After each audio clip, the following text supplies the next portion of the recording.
नमस्कार। चैत्र नवरात्रि में देवी ललिता त्रिपुर सुंदरी का विशेष पूजन होता है और ऐसे में जब चैत्र नवरात्रि चल रही हो तो उन पे चर्चा अवश्यम भावी है। देवी त्रिपुर सुंदरी महाविद्याओं में तीसरी महाविद्या है। आपने नाम सुने होंगे काली, तारा, तो तीसरी जो महाविद्या है उन्हें त्रिपुर सुंदरी कहते हैं और इसी प्रकार ये ब्रह्म विद्या भी कहलाती हैं।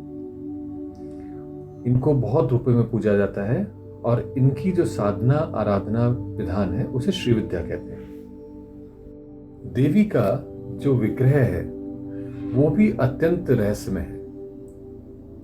आप वीडियो में देख रहे होंगे देवी के चित्र को, एक ऐसा चित्र जिसके अंदर जैसे हम लोग अपने पलंग पे बैठते हैं या चारपाई पे बैठते हैं, कॉट पे बैठते हैं, बेड पे बैठते हैं, हम बोलते हैं ना, तो उसके चार पाए होते हैं। देवी के जो चार पाए हैं जिस पर वो बैठी है चारपाई, वो ब्रह्मा, विष्णु, महेश और ईश्वर हैं उसके चार पाए। और उसके ऊपर जो प्लाई लगी हुई है या बाण कसे हुए हैं वो है सदाशिव। और सदाशिव के ऊपर भी देवी सीधी नहीं बैठी हैं, उनकी नाभि से निकले हुए कमल दल पे देवी का स्थान है। तो आप समझ सकते हैं कि हमने नाभि ध्यान का विषय चैत्र नवरात्रि में क्यों चुना। वास्तव में ये इस रहस्य में स्वरूप का देवी के और उसमें उनका सदाशिव की नाभि से प्राकट्य एक विशेष तथ्य है। तो ऐसी देवी भगवती ललिता त्रिपुर सुंदरी का किस प्रकार से पूजन साधन किया जा सकता है और चैत्र नवरात्रि में क्योंकि वो विशेष फलदायी है तो उसे अवश्य ही हमें करना चाहिए। हमने अभी तक जो क्रियाएं की उसमें सबसे पहले हमने करा अपने आप को सेंटर करना, क्रिस्टलाइज करना, ताकि हमें स्वयं का बोध हो सके, मैं का बोध हो सके कि मैं कौन हूँ। जब तक मैं छिटका पड़ा रहूंगा, बिखरा रहूंगा, तो मेरे एक्सपीरियंस, अनुभव भी उसी प्रकार से बिखरे हुए होंगे, बहुत हल्के हल्के कुनकुने से अनुभव होंगे। तो इसलिए सबसे पहले हमने प्रयोग किया अपने आप को अखंड करने का, एक जगह एकत्रित करने का। और जब वो कर लिया तो उसके बाद में दूसरे चरण पे हम गए, जिसके अंदर हमने अपने आप में दुम बीज की स्थापना कर शक्ति जागरण का प्रारंभ किया, सूत्रपात किया।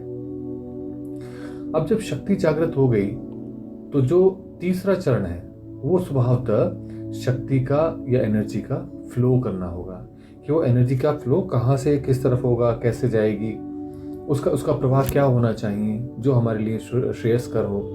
तो वो तीसरा चरण होने वाला है। इसको समझने के लिए एक सरल सा उदाहरण होगा भगवती गंगा का धरती पर अवतरण। अब आपको पता है कि इसके लिए भागीरथ ने अथक प्रयत्न किए, इसलिए गंगा जी का नाम एक भागीरथी भी है। तो सबसे पहले जब भागीरथ ने ब्रह्मा जी की तपस्या की, जिनके कमंडल में गंगा जी विराजमान थी, तो ब्रह्मा जी के प्रसन्न होने पर उन्हें वरदान मिला कि गंगा अवतरण धरती पर होगा। अब ये हमारा पहला स्टेप था जिसके अंदर हमने अपने सेल्फ को, अपने आप को आश्वस्त किया, उसे एकत्रित किया और हम साधना पथ पर आगे बढ़े। अब दूसरा चरण था जब उन्होंने शिव जी की तपस्या करी, क्योंकि इतनी ऊर्जा को संभालने की क्षमता, जब इतनी सारी यूनिवर्सल कॉस्मिक एनर्जी गिरेगी तो उसको संभालने की क्षमता भगवान शंकर में ही थी। तो जब भगवान शंकर की तपस्या करी तो उन्हें आशीर्वाद दिया कि वो उस ऊर्जा को संभाल करके धरती पे लाने में मदद करेंगे। अब ये हो गया दूसरा चरण जिसके अंदर शक्ति का जागरण, विस्फोट होना प्रारंभ होता है। तीसरा जो चरण था वो था जब भगवान शंकर ने अपनी एक जटा खोल करके उस प्रवाह को दिशा दी और वो प्रवाह फिर धीरे धीरे जो है हिमालय से उतर के मैदानी इलाके में आया और मैदानी इलाके से होता हुआ उसने कपिल मुनि के आश्रम से, जहां भागीरथ के बहुत सारे पूर्वजों की अस्थियां थीं, उनको अपने साथ प्रवाह करके ले गई, यानी उन पूर्वजों को मुक्ति प्रदान करी। तो वास्तव में ये जो ऊर्जा का प्रवाह है यही हमारा जीवन है। इसी प्रवाह के माध्यम से हम अपने जीवन में जो संभावनाएं, जीवन के लक्षण हमें दिखाई देते हैं वो संभव हो पाते हैं। तो ये जो गति है, ये गति होती है सापेक्ष। ये होती है काल के हिसाब से, काल के अनुरूप। देश और काल में जब गति होती है तो वो परिवर्तन के रूप में हमें दिखाई देती है। एक एक्सपीरियंस मिलता है, एक अनुभव हमें प्राप्त होता है। जैसे आपने इस वीडियो को सुनना शुरू किया तो उस समय लगभग 4 से 5 मिनट पहले की स्थिति थी।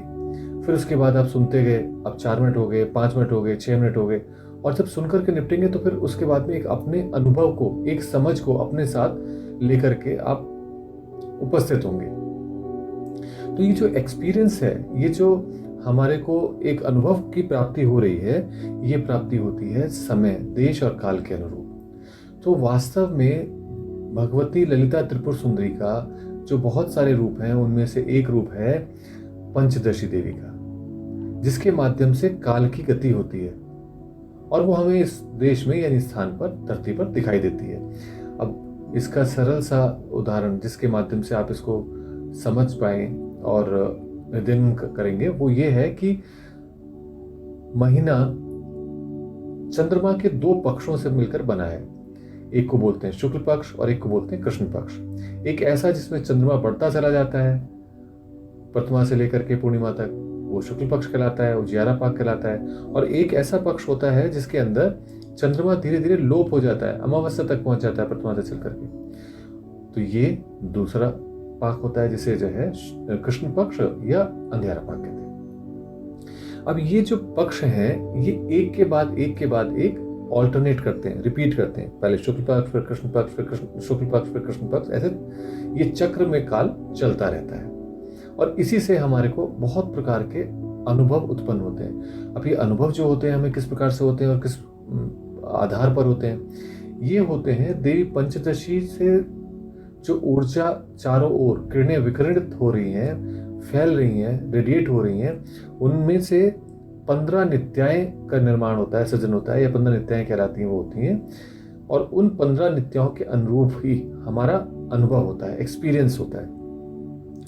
तो ऐसे में आप समझिए कि ये जो 15 नित्याएं हैं, जब प्रतिमा आती है तो एक विशेष प्रकार का एक्सपीरियंस होता है। आपने देखा भी होगा कि इवन यूनिवर्सल लेवल पर रात को, वो प्रतिमा के दिन, प्रतिमा रात्रि को चंद्रमा की क्या विशेष स्थिति होती है। अगर वो उजियारा पाक है यानी शुक्ल पक्ष का है तो बहुत छोटा सा चंद्रमा होगा। अगर वो कृष्ण पक्ष का है तो बहुत बड़ा चंद्रमा होगा, जो पूर्णिमा के जस्ट बाद का चंद्रमा है। तो इसी प्रकार से जो बाहर वातावरण में प्रकाश और अंधकार की मात्रा है वो एडजस्टेड होगी। अब आप ऐसे ही देखिए कि हमारे शरीर के अंदर भी ये किस प्रकार से हमारे को अफेक्ट करता है, उसको समझने का प्रयास करते हैं कि हमारे शरीर के अंदर भी बहुत सारी ऐसे चक्र हैं, ऐसे केंद्र हैं, जिनको मिला करके वो 15 नोड्स बनती हैं, जिनके थ्रू ऊर्जा जब हमारे शरीर में फ्लो करती है तो वो ऊर्जा एक चक्र का निर्माण करती है, जिसे पंचदशी चक्र कहते हैं। तो इस पंचदशी चक्र में बहुत सारे ऐसे बिंदु होंगे, बहुत सारे ऐसे चक्र होंगे, ऐसी ग्रंथियां होंगी जहां पर हमारे सेंटर, एनर्जी सेंटर्स ही जो है ब्लॉक्ड होंगे, या उसमें से प्रॉपर रूप से ऊर्जा का प्रवाह नहीं हो पा रहा होगा।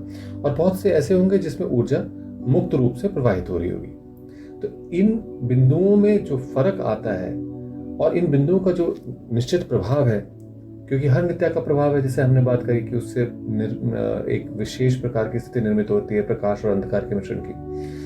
तो वो जो विशेष प्रभाव उन ग्रंथियों का हमारे शरीर पे पड़ता है, हमारे मन पे पड़ता है, और उसी के अनुरूप हमारी पर्सनैलिटी बन जाती है। हमें लगने लगता है ये नहीं हो पाएगा, ये हो जाएगा, हम ये कर सकते हैं, हम इतने लिमिटेड हैं, हम इतने अनलिमिटेड हैं, हम ये सब कुछ कर सकते हैं। तो ये जो सारी हमारी सोच या हमारे सारे जो कर्म हैं और जो भावनाएं हैं, वो इससे बहुत अधिक प्रभावित होती हैं। तो इसलिए हमारे को ये पंचदशी क्रिया को समझना और इसे अपने जीवन में उतारना बहुत अधिक आवश्यक है। अब इसके 2 चरण हैं। इसके 2 चरणों में से सबसे पहला चरण तो हो गया ऊर्जा का नाभि से कुंडलनी तक पहुंचना या मूलाधार तक पहुंचना, जहां पर मूलाधार चक्र जागृत हो सके। और दूसरा होता है जिसको हमने कुंडली जागरण कहा है। ऋषियों मुनियों ने बहुत समय से कुंडली जागरण के विषय में, आपने बहुत सारी वीडियो सुनी होंगी, देखी होंगी, और समझने का प्रयास किया होगा, हो सकता है साधनाएं भी करी होंगी, तो वो जो दूसरा चरण है वो कुंडली जागरण का है। हालांकि इसके अंदर पंचदशी क्रिया में कुंडली जागरण का एक संपूर्ण क्रम है, पूर्ण आरोह अवरोह है, और उन 15 बिंदुओं के माध्यम से। तो अब इस प्रयोग को करने के लिए, इसको समझने के लिए हमें यह समझना भी आवश्यक होगा कि किस प्रकार से नाभि चक्र से ऊर्जा या शक्ति का जागरण जो हमने अभी तक किया, यानी हमने जो 2 प्रयोग किए थे, फिर से मैं रिपीट करता हूं, स्वयं के बोध का, सेल्फ को सेंटर करना या सेल्फ को क्रिस्टलाइज कर लेने का नाभि पर, और उसके बाद में उसमें हमने दुम बीज को बोया जिसके माध्यम से शक्ति का जागरण, और अब उसके बाद उसका फ्लो ऑफ एनर्जी। तो कैसे वो फ्लो ऑफ एनर्जी होगा कि वो घूमकर नाभि के माध्यम से निकलकर वो मूलाधार को झंकृत कर सके, जागृत कर सके। क्योंकि अगर ये संभव हो गया तो स्वतः ही आगे की क्रियाएं अपने आप होने लगेंगी, क्योंकि आपको इसके विषय में चिंता करने की आवश्यकता नहीं होगी। हमारे रीढ़ में साइब्रोस्पाइनल फ्लूइड नीचे से ऊपर और ऊपर से नीचे चलता रहता है, तभी तो हम मुड़ पाते हैं, झुक पाते हैं, खड़े हो पाते हैं सीधे, पीछे झुक जाते हैं, आगे झुक जाते हैं। ये सब क्यों हो पाता है? क्योंकि स्पाइनल कॉर्ड को लगातार ग्रीजिंग करने के लिए एक द्रव, एक रस ब्रेन से नीचे आता है कॉर्टेक्स तक, और कॉर्टेक्स से ऊपर तक जाता है। तो जब वो ऊर्जा वहां पर इकट्ठी होनी शुरू होती है, तो वो स्पाइनल कॉर्ड में जहां पर हम ऊर्जा को एकत्रित करते हैं, तो वो ऊर्जा अपने आप ही उस द्रव को भी चार्ज करती है, और उसके साथ द्रव के साथ वो ऊपर नीचे गति करती चली जाती है। तो आपको कुछ करने की आवश्यकता नहीं है, आपको बस पहला पार्ट करने की आवश्यकता है कि वो ऊर्जा नाभि से जो जागृत हुई है वो हमारे चक्रों तक पहुंच जाए, और उसके बाद चक्र में उसकी अपने आप गति होती चली जाएगी। आपको उसमें प्रयास करने की आवश्यकता नहीं है, क्योंकि ऊर्जा को कभी भी धक्का नहीं दिया जा सकता, ऊर्जा को दिशा दी जा सकती है, वो अपने आप ही अपनी गति करती रहती है। तो इसका जो पहला चरण है वो करने वाला है, और दूसरा चरण है बिल्कुल शांत होकर के उस ऊर्जा के ऊर्ध्वगमन को अनुभव करने का। अब इसमें जो हम लोग प्रयोग करना चाहेंगे या करेंगे वो ये है कि एक संक्षेप में उस ऊर्जा को स्पाइनल कॉर्ड तक ले जा सके, ताकि वो धीरे धीरे इकट्ठी होती जाए, और 2 बार, 10 बार, 20 बार करने के बाद में, क्योंकि सभी की अपनी अपनी क्षमताएं अलग अलग होती हैं, वो ऊर्जा अपने आप ही ऊपर की ओर, ऊर्ध्व की ओर उठना शुरू हो जाएगी। तो नवरात्रि के लिए एक श्रेष्ठ प्रयोग होगा, और हमारे उस लॉस्ट ट्रेडिशन का ये एक बहुत अद्भुत, अकल्पनीय प्रयोग है। तो इसको हम करने का प्रयास करेंगे, और इसके बाद और भी श्रेष्ठ जो नवरात्रि के प्रयोग हैं, जिसमें सिद्धेश्वरी विशेष करके किस प्रकार से इन ऊर्जाओं को जो हमने इस तपस्या से, तपोबल के को जनरेट किया है या पाया है नवरात्रि साधना करके, उसे किस प्रकार से हम अपने अंदर संचय कर सकें, संचित कर सकें, ताकि वो देर तक हमारे साथ रहे और हम अपने जीवन को क्वालिटेटिव डिफरेंसेस उसमें ला सकें, आनंद को अनुभव कर सकें। तो आज के लिए इतना ही। नमस्कार।